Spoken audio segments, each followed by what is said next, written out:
All right. So, people, I'm gonna tell you something. I I realize um, I realize why it is extremely hard for me to interact. Um, I realized I've realized now, me realizing this is not an excuse for those um, that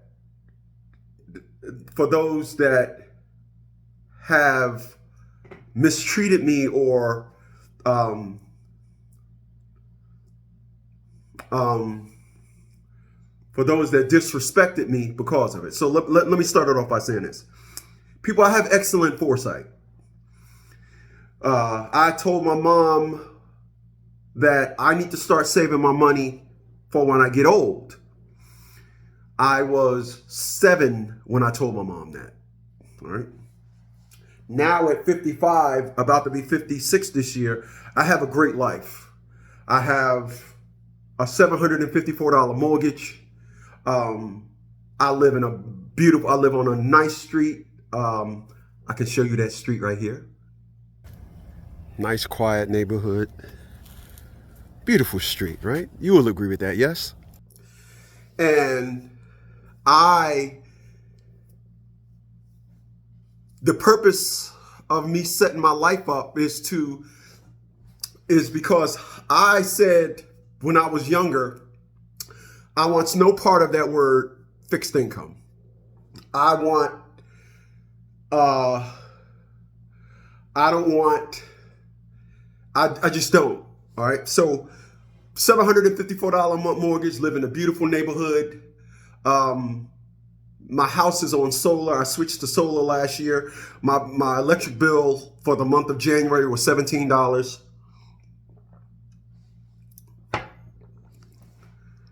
But at 55 years old, why am I living this way? I'm living this way because I told my mom something when I was 7. And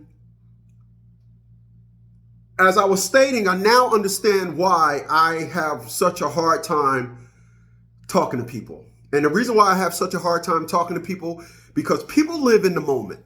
Black people especially live in the moment. Black people wants nothing to do with foresight. Black people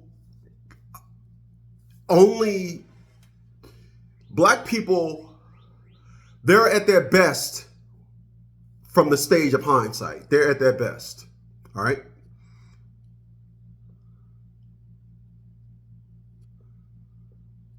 So what do I mean by that?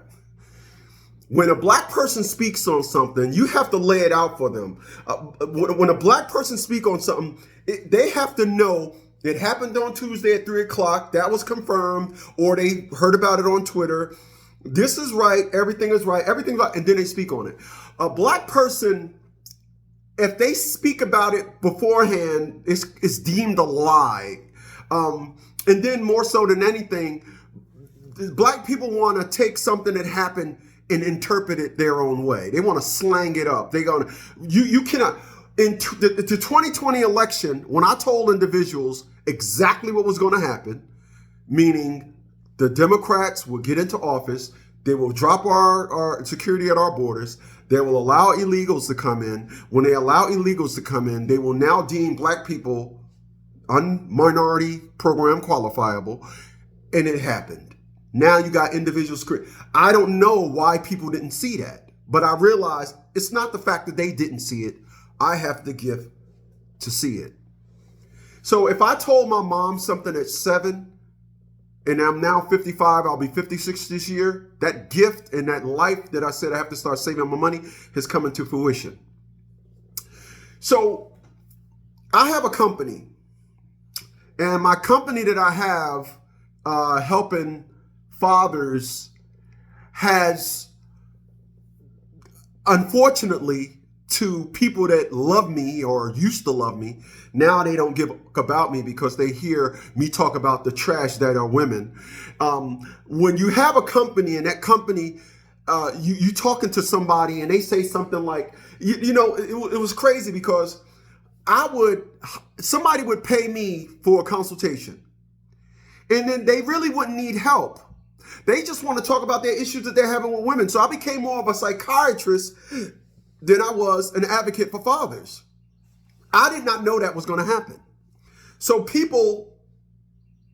there's no way that they could possibly have known that was going to happen. So my curriculum that I was spewing out took a change. And the curriculum that I started spewing out took a change because the market changed. I was now reaching men that I had to start telling, hey, look, I got to listen to this because they paid me to. Maybe I need to start speaking out about this. And then when I start speaking out about it, I personally took the hit. It was no longer the message. It was now hate the messenger. So as the youngest one in my family, when I speak about these things, the one person that it affected most was my mom. Now, people, I'm going to tell you something about my mom. The woman that used to be my mom anyway. I could give a fuck about her now. I don't care about her. She don't care about me. I'm going to make sure she understands that before she dies. Let me sidebar that. People, one thing I don't give two fucks about, and I'm tired of hearing about, and I think that the one thing that black women just really screw themselves is when they talk about the bullshit of the sister movement. The sister movement is an ass trash organization. It's garbage. They don't stand for nothing. They're just a bunch of fucking dummies that's walking around claiming that men are their enemy. Obesity is not their enemy. Overweight is not their enemy. Heart disease is not their enemy. The fact that they don't have no work and they're on welfare is not their enemy. The fact that they just claim every fucking thing and every problem that they have somehow comes from the origins of men. So I got to listen to my mom and my shit ass Aunt Leah and my two bit ass grandmother, all women, notice that, all women, spew nothing but hatred for women when I was a kid. I didn't realize it at the time. But as you get older and then you start going back to these individuals to tell them about your problems, you're now older now and they're still on that old men ain't shit curriculum. This is why it's where it is now, because can I pull back and say I love my mom? Of course I could. But then when is this creature going to realize that you're fucked up? When is this creature going to realize that, you got a way about you. You ran all the men out of your life. You're growing old alone. You ran all the men out of your life. And now all of a sudden, your son comes around that tries to love you. And now I should get that? Now, I'm going to go ahead and pass on that, but I'm going to spit the shit back to you. Out of all the men you ran off, you ran me off too. I'm going to be clear about that, but I'm going to hold you to your bullshit. You get no motherly love over here. So, I got to listen to the narratives, but as I started telling you guys about the hindsight of who I am and how I see things, I foresee things. In 2015 and 2016 is when my curriculum started to change. And then I started speaking out about this. And when I started speaking out about that, everybody, even my friends, I don't have one friend that look at my videos. It's like Chris is on some bullshit, right? Nobody looks at my videos. The only people that look at my videos are my fans. And so I appreciate the thumbs up. I appreciate the comments. Please leave your comments below. I appreciate you guys. And the older I get, the more I realize that the biggest love that I have, unconditional love that I have, are from my fans. Because friends and family, they listen to what I say and they tend to think that I am a one-off. So let's listen to some of the things that I say. The way black women think. Listen. Nothing scares me more than the way black women think. The way that we process things, the way that we handle things, the way that we interpret things really scares me, because it just shows me how much work we have to do. The way that we decide to handle situations, the way that we deflect, the way that we point the fingers, the way that we just refuse to want to do better, that scares me. Because it makes me look at my society, look at society, look at my community and say, this is the problem. Exactly. Our fight to fight against positivity, the fight to stay in a negative place, the fight to just stay content, fight to stay in a negative keep place, pointing fingers and keep being a victim instead of trying to overcome our situations, instead of trying to overcome the pain, the hurt, the struggle. It scares me. I spend time on this app all the time trying to educate and inform and get Black women to have a different way of thinking. And you are the enemy. But no. They fight hard to keep nonsense going. Yep. To not want to change a community, to not want to change themselves. And that scares me.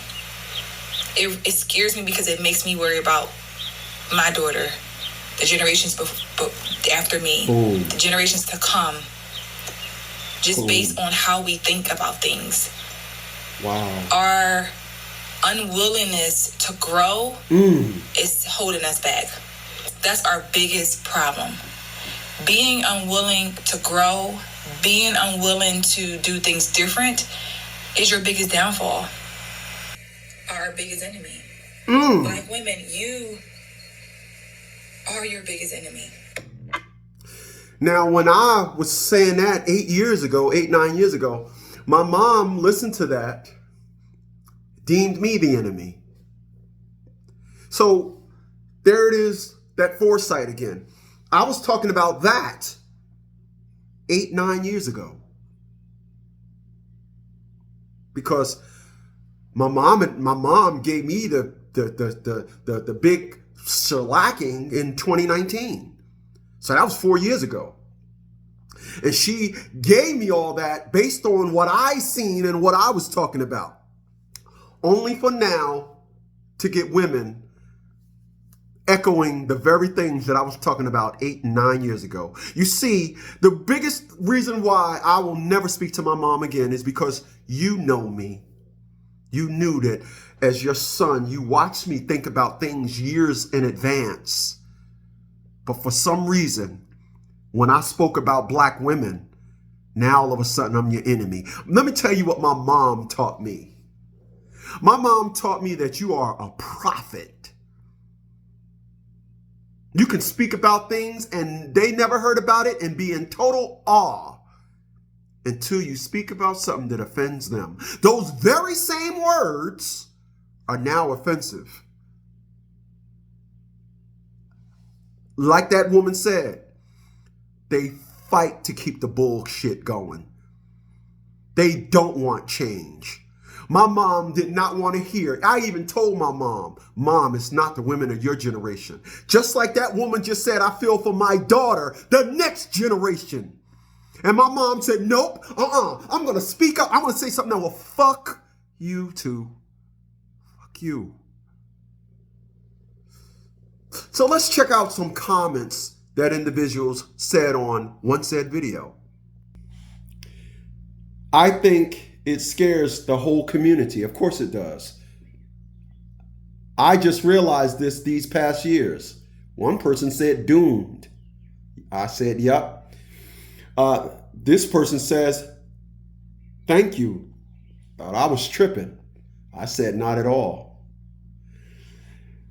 Look what this person says. And since they are raised by and since they raise most of our children, almost guarantees the downslide. Yep, these are all the things that my mom claimed doesn't exist. I said, say it again. Look at this one. They have mental issues. They hate accountability, white supremacy mindset. Boom. Look at this one. It's too late. Our culture has been destroyed. They're in bed with the government. They abort our kids, pro-LGBT, anti-family. Yep. These are all the things that I've been saying for years. For years. But according to my mom, I was wrong for saying it. Gems and jewels, this video. This person said, this scares everyone. Yep. Yep. And this is what it gets down to. And this is the reason why I developed a friend or foe mindset. You know, when I talk to my friends now,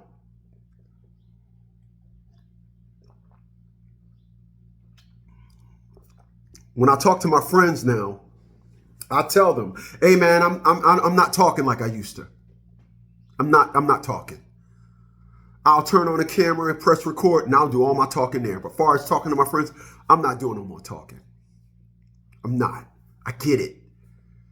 You know, the book that I'm currently writing is going to be set to be released July 4th. And the name of that book is The Fun Flirt Fuck Society That Is the Black Community. All right. That's the book I'm writing. That book will be released on July 4th. And I realized that if you meet somebody in the black community and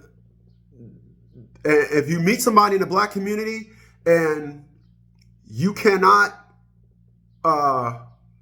get to them, more so than not, their curriculum is that of the Fun Flirt Fuck Society that is the black community. You know, I can meet a woman. I can meet a woman that is beautiful. I can meet a woman that's drop dead gorgeous. Job, check. Looks good, check. Got her own place, check. Got 2 cars, check. But when it comes to her coochie activity, she fucking multiple dudes. And I'm like, that is what it is. So I'm going to stay in my lane. Yeah, I'm going to stay in my lane. I'm going to stay in my lane and just keep preaching on the bullshit. Honestly, I'm going to stay in my lane. I get it. When you try to bring a substance to a person's tragic mindset, you will always be the enemy in the black community. Like, share, and subscribe, y'all. Appreciate those donations. Later.